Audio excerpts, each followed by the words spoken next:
Do come in, out of the awful weather. Welcome to the Dangerous Tales Library. It's good to take shelter from the storm, isn't it? Even in a place as unnerving as this one. But for one adventurous Englishman, a long time ago, the storm near Munich became too much. And in his desire to explore, he ended up with a very dangerous companion.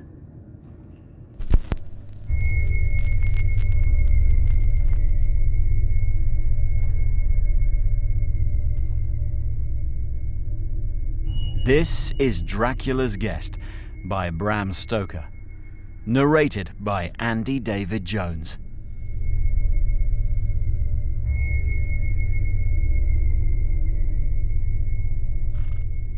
When we started for our drive, the sun was shining brightly on Munich, and the air was full of the joyousness of early summer. Just as we were about to depart, Herr Delbruck, the maitre d'hotel of the Quatre Saisons where I was staying, came down, bareheaded, to the carriage and, after wishing me a pleasant drive, said to the coachman, still holding his hand on the handle of the carriage door, "Remember, you are back by nightfall. The sky looks bright, but there is a shiver in the north wind that says there may be a sudden storm. But I am sure you will not be late." Here he smiled and added, "For you know what night it is." Johann answered with an emphatic, "Ja, mein Herr," and touching his hat, drove off quickly.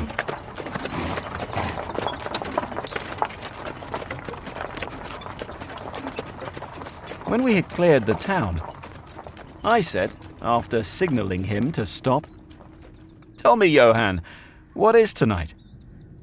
He crossed himself as he answered laconically, "Walpurgisnacht." Then he took out his watch, a great old-fashioned German silver thing as big as a turnip, and looked at it, with his eyebrows gathered together and a little impatient shrug of his shoulders. I realized that this was his way of respectfully protesting against the unnecessary delay, and sank back in the carriage, merely motioning him to proceed. He started off rapidly, as if to make up for lost time. Every now and then the horses seemed to throw up their heads and sniff the air suspiciously. On such occasions, I often looked round in alarm. The road was pretty bleak, for we were traversing a sort of high, wind-swept plateau. As we drove, I saw a road that looked but little used, and which seemed to dip through a little winding valley. It looked so inviting that, even at the risk of offending him, I called Johann to stop. And when he had pulled up, I told him I would like to drive down that road. He made all sorts of excuses, and frequently crossed himself as he spoke. This somewhat piqued my curiosity, so I asked him various questions. He answered, fencingly, and repeatedly looked at his watch in protest. Finally I said, "Well, Johann, I want to go down this road. I shall not ask you to come unless you like. But tell me why you do not like to go. That is all I ask." For answer, he seemed to throw himself off the box, so quickly did he reach the ground. Then he stretched out his hands appealingly to me and implored me not to go. There was just enough of English mixed with the German for me to understand the drift of his talk.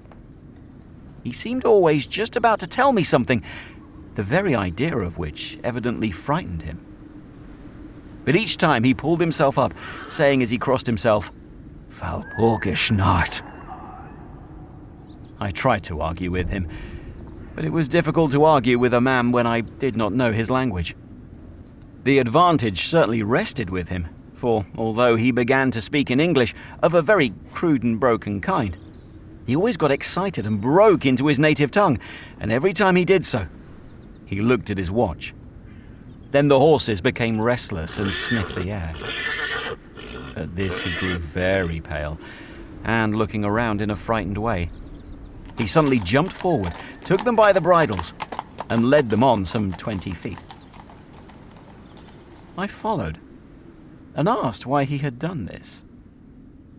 For answer, he crossed himself, pointed to the spot we had left, and drew his carriage in the direction of the other road, indicating across. He said, first in German, then in English, "Buried him.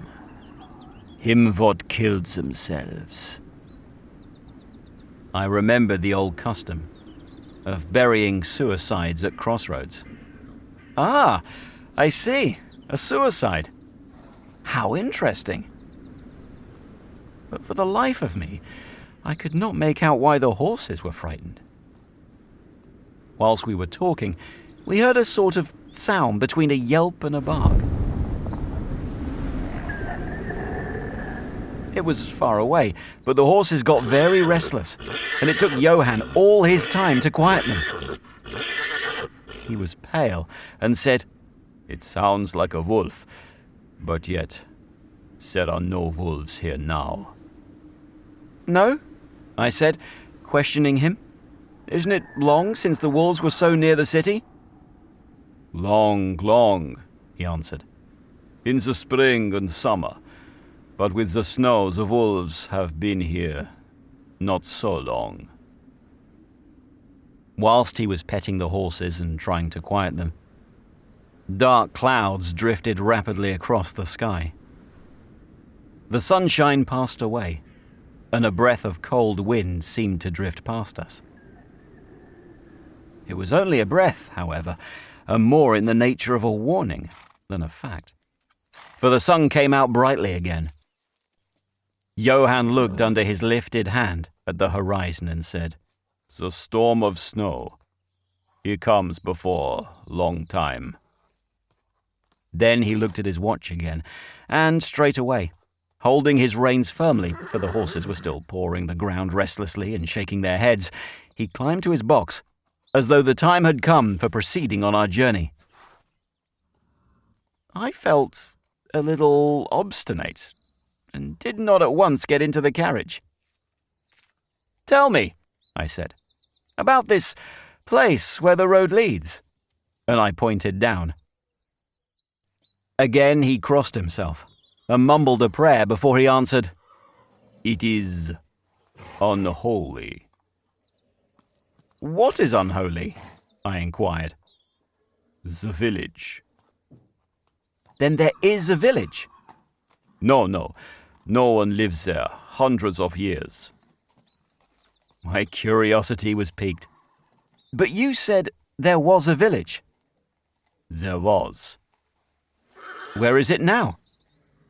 Whereupon he burst out into a long story in German and English, so mixed up that I could not quite understand exactly what he said, but roughly I gathered that long ago, hundreds of years, men had died there and been buried in their graves. And sounds were heard under the clay, and when the graves were opened, men and women were found rosy with life, and their mouths red with blood. And so, in haste to save their lives, aye, and their souls, and here he crossed himself, those who were left fled away to other places, where the living lived, and the dead were dead, and not something. He was evidently afraid to speak the last words. As he proceeded with his narration, he grew more and more excited. It seemed as if his imagination had got hold of him, and he ended in a perfect paroxysm of fear, white-faced, perspiring, trembling and looking round him, as if expecting that some dreadful presence would manifest itself there, in the bright sunshine, on the open plain. Finally, in an agony of desperation, he cried, "Walpurgis Night," and pointed to the carriage for me to get in. All my English blood rose at this, and standing back, I said, "You are afraid, Johann. You are afraid. Go home. I shall return alone. The walk will do me good." The carriage door was open, I took from the seat my oak walking stick, which I always carry on my holiday excursions, and closed the door, pointing back to Munich, and said, "Go home, Johann. Walburgisch Naht doesn't concern Englishmen." The horses were now more restive than ever, and Johann was trying to hold them in, while excitedly imploring me not to do anything so foolish. I pitied the poor fellow. He was deeply in earnest. But all the same, I could not help laughing. His English was quite gone now. In his anxiety, he had forgotten that his only means of making me understand was to talk my language, so he jabbered away in his native German. It began to be a little tedious. After giving the direction, "Home," I turned to go, down the crossroad, into the valley. With a despairing gesture, Johann turned his horses towards Munich. I leaned on my stick and looked after him. He went slowly along the road for a while, and then there came over the crest of the hill a man.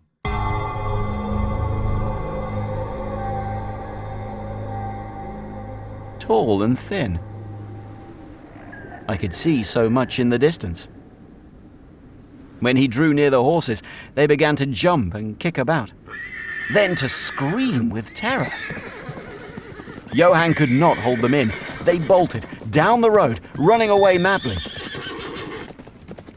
I watched them out of sight, then looked for the stranger, but I found that he, too, was gone.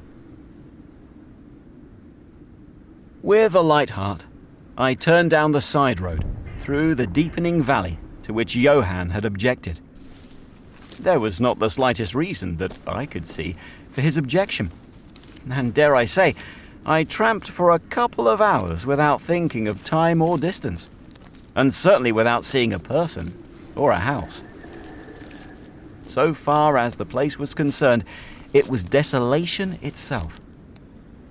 But I did not notice this particularly till, on turning a bend in the road, I came upon a scattered fringe of wood. Then I recognized that I had been impressed unconsciously by the desolation of the region through which I had passed.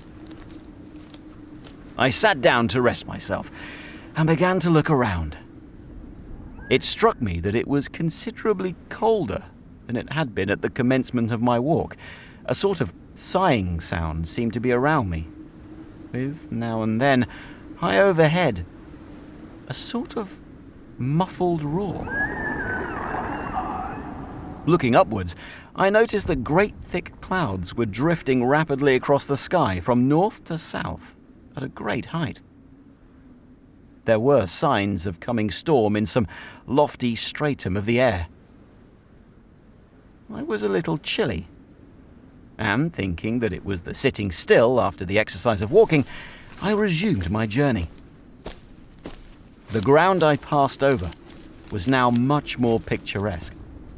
There were no striking objects that the eye might single out, but in all there was a charm of beauty. I took little heed of time, and it was only when the deepening twilight forced itself upon me that I began to think of how I should find my way home. The brightness of the day had gone.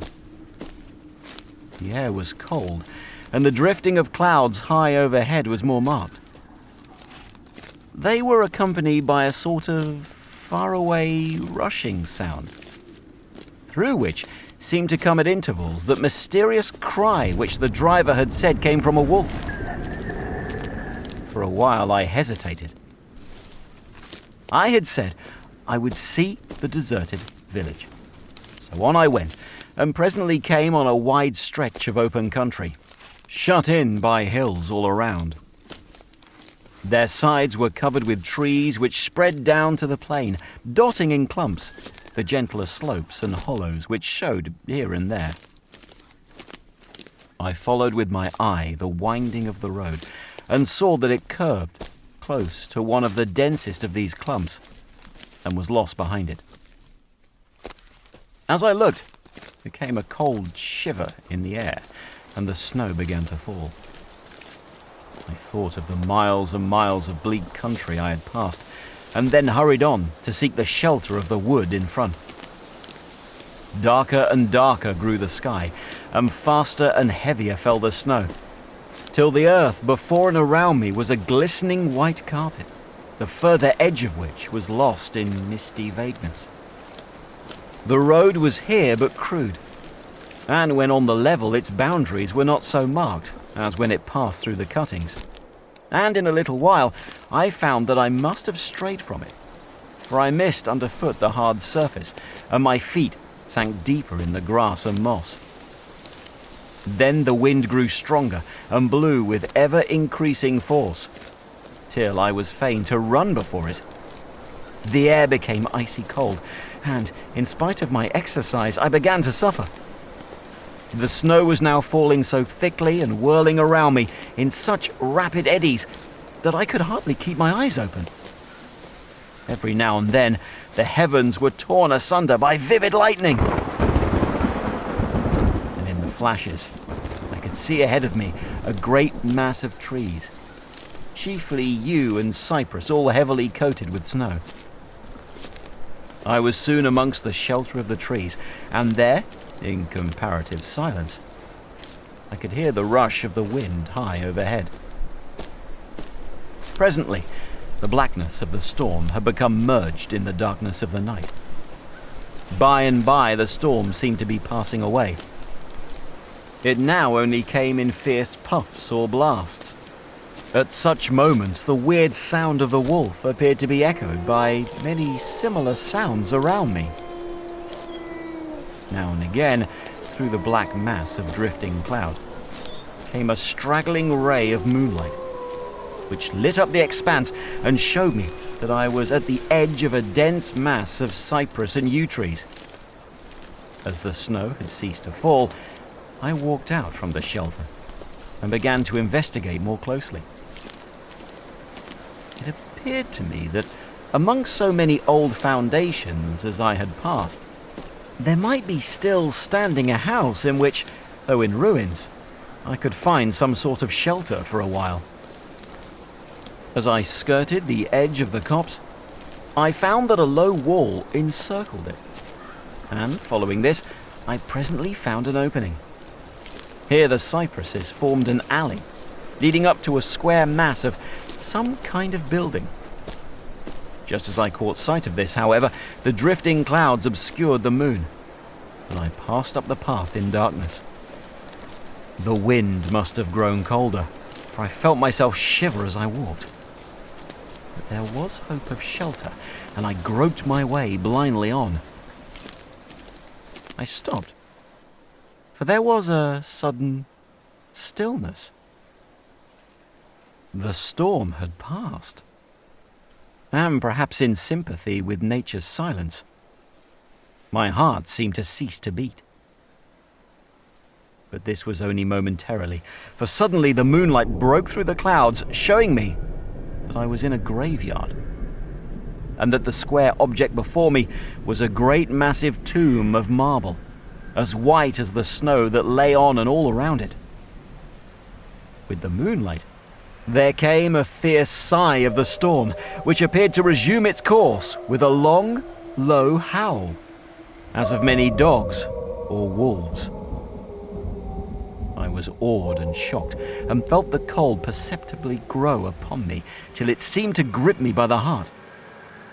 Then, while the flood of moonlight still fell on the marble tomb, the storm gave further evidence of renewing, as though it was returning on its track. Impelled by some sort of fascination, I approached the sepulchre to see what it was, and why such a thing stood alone in such a place. I walked around it and read, over the Doric door in German, Countess Dolligan of Graz, in Styria, sought and found death, 1801. On the top of the tomb, seemingly driven through the solid marble, for the structure was composed of a few vast blocks of stone, was a great iron spike or stake. On going to the back I saw, graven in Great Russian letters, "The dead travel fast." There was something so weird and uncanny about the whole thing that it gave me a turn and made me feel quite faint. I began to wish, for the first time, that I had taken Johann's advice. Here a thought struck me, which came under almost mysterious circumstances and with a terrible shock. This was Walpurgis night. Walpurgis night, when, according to the belief of millions of people, the devil was abroad, when the graves were opened and the dead came forth and walked, when all evil things of earth and air and water held revel. This very place the driver had specially shunned. This was the depopulated village of centuries ago. This was where the suicide lay. And this was the place where I was alone, unmanned, shivering with cold, in a shroud of snow, with a wild storm gathering again upon me. It took all my philosophy, all the religion I had been taught, all my courage not to collapse in a paroxysm of fright. And now a perfect tornado burst upon me. The ground shook as though thousands of horses thundered across it.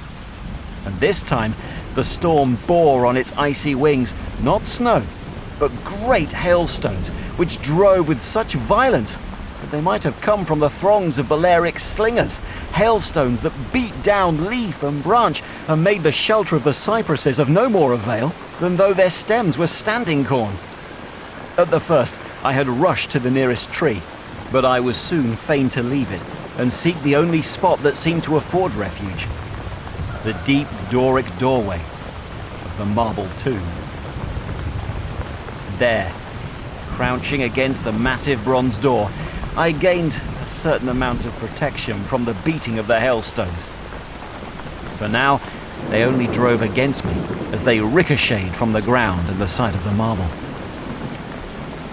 As I leaned against the door, it moved slightly and opened inwards. The shelter of even a tomb was welcome in that pitiless tempest, and I was about to enter it when there came a flash of forked lightning that lit up the whole expanse of the heavens.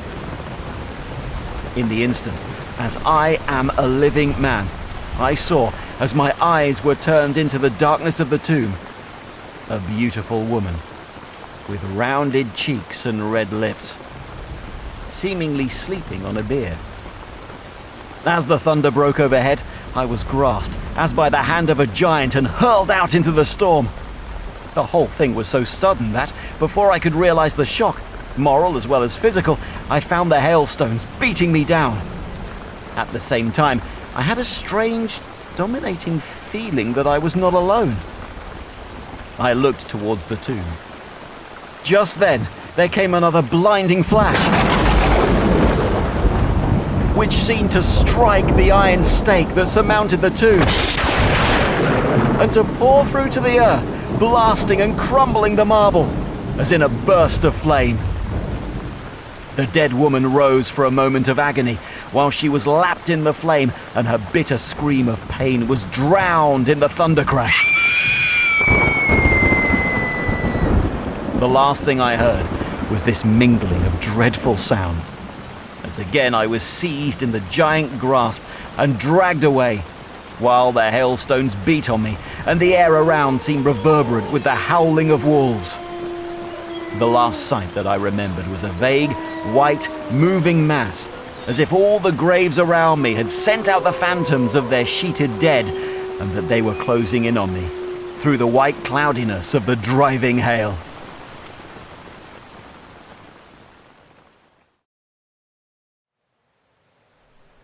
Gradually, there came a sort of vague beginning of consciousness. Then, a sense of weariness that was dreadful. For a time, I remembered nothing. But slowly my senses returned. My feet seemed positively racked with pain, yet I could not move them. They seemed to be numbed. There was an icy feeling at the back of my neck and all down my spine, and my ears, like my feet, were dead, yet in torment. But there was in my breast a sense of warmth which was, by comparison, delicious. It was as a nightmare, a physical nightmare, if one may use such an expression. For some heavy weight on my chest made it difficult for me to breathe. This period of semi-lethargy seemed to remain a long time, and as it faded away, I must have slept or swooned. Then came a sort of loathing, like the first stage of seasickness, and a wild desire to be free from something. I knew not what. A vast stillness enveloped me, as though all the world were asleep or dead, only broken by the low panting, as of some animal close to me. I felt a warm rasping at my throat. Then came a consciousness of the awful truth, which chilled me to the heart and sent the blood surging up through my brain. Some great animal was lying on me, and now licking my throat. I feared to stir, for some instinct of prudence bade me lie still. But the brute seemed to realize that there was now some change in me, for it raised its head. Through my eyelashes, I saw above me the two great flaming eyes of a gigantic wolf. Its sharp white teeth gleamed in the gaping red mouth, and I could feel its hot breath, fierce and acrid upon me. For another spell of time I remembered no more. Then I became conscious of a low growl, followed by a yelp, renewed again and again. Then, seemingly very far away, I heard a "Halloa! Halloa!" as if many voices calling in unison. Cautiously I raised my head and looked in the direction whence the sound came. But the cemetery blocked my view. The wolf still continued to yelp in a strange way, and a red glare began to move round the grove of cypresses, as though following the sound. As the voices grew closer, the wolf yelped faster and louder. I feared to make either sound or motion. Nearer came the red glow, over the white pall which stretched into the darkness around me.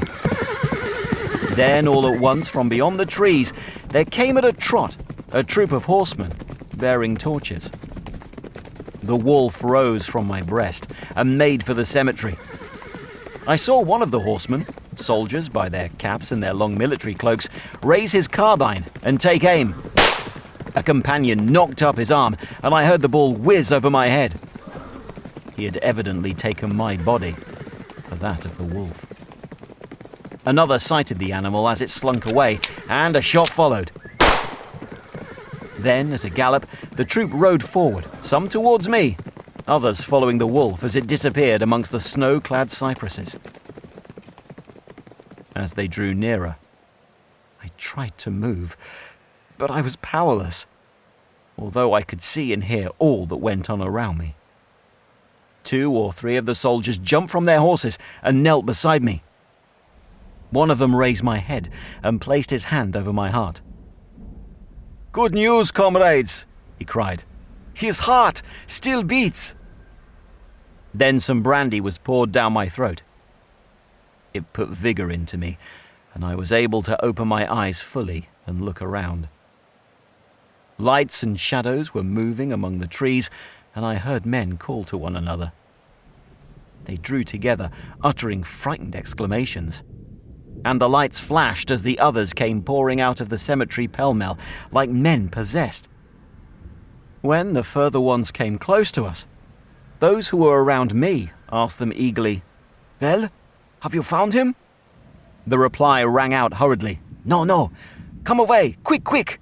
This is no place to stay, and on this of all nights." "What was it?" was the question, asked in all manner of keys.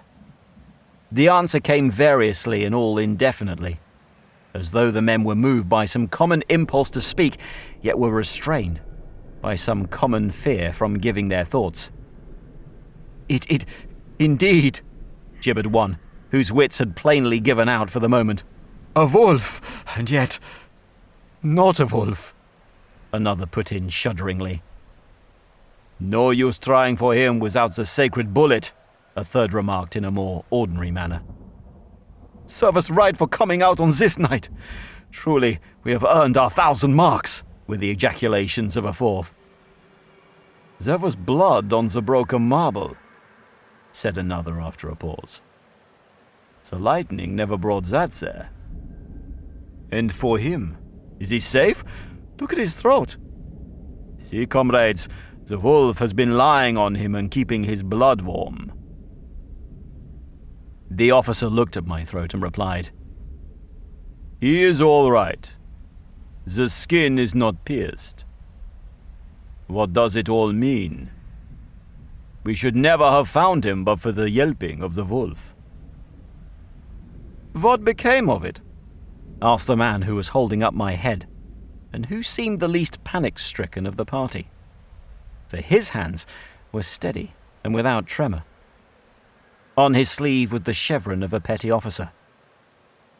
"It went to its home," answered the man, whose long face was pallid, and who actually shook with terror as he glanced around him fearfully.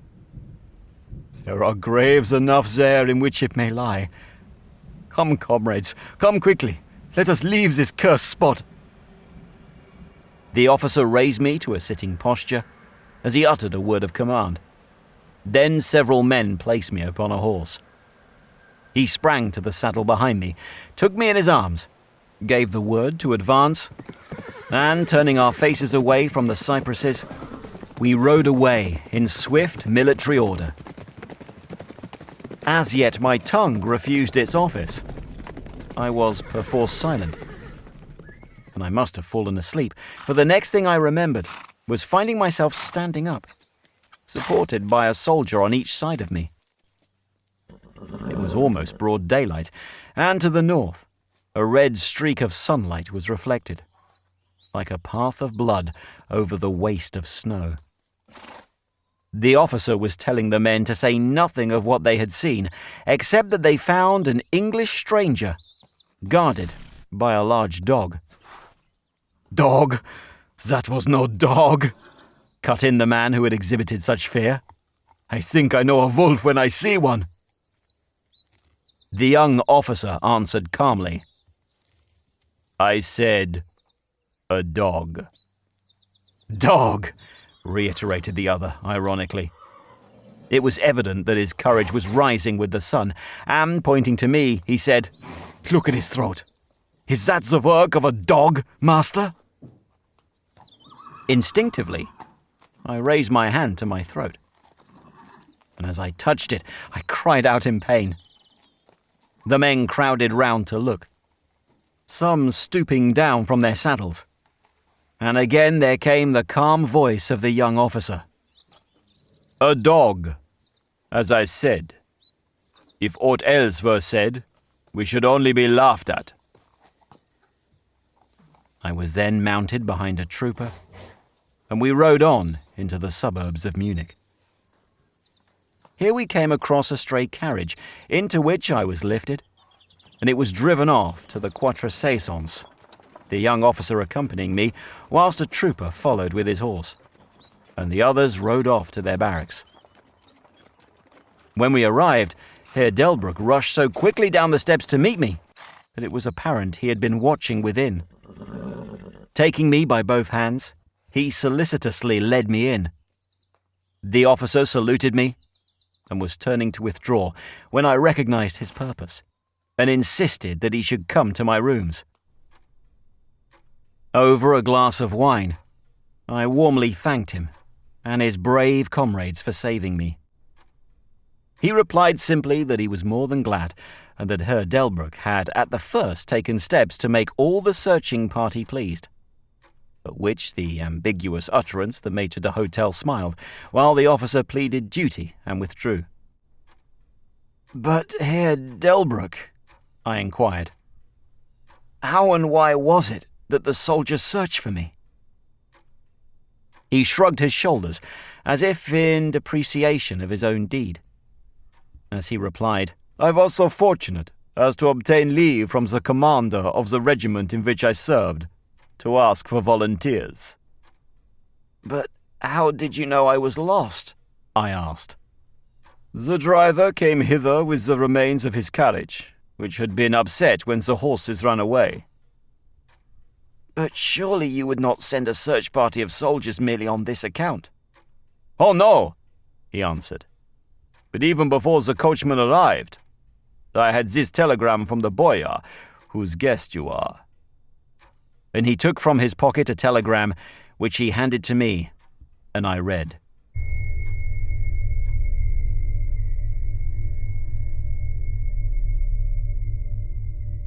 "Bistritz. Be careful of my guest. His safety is most precious to me. Should aught happen to him, or if he be missed, spare nothing to find him and ensure his safety. He is English, and therefore adventurous. There are often dangers from snow and wolves and night. Lose not a moment if you suspect harm to him. I answer your zeal with my fortune. Dracula." As I held the telegram in my hand, the room seemed to whirl around me.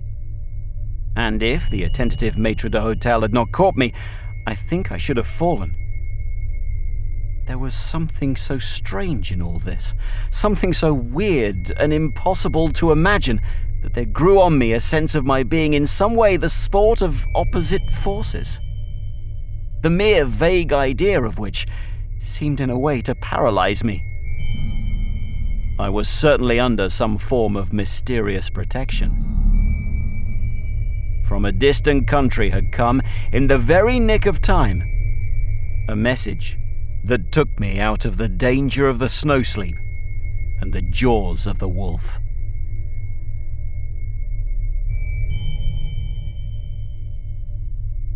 You've been listening to Dracula's Guest by Bram Stoker, narrated by Andy David Jones.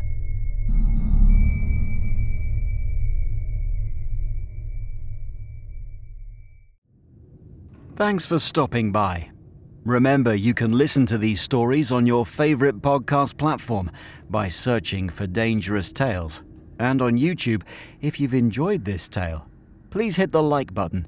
And if you haven't yet done so, click subscribe and the notification bell so you don't miss any future Dangerous Tales.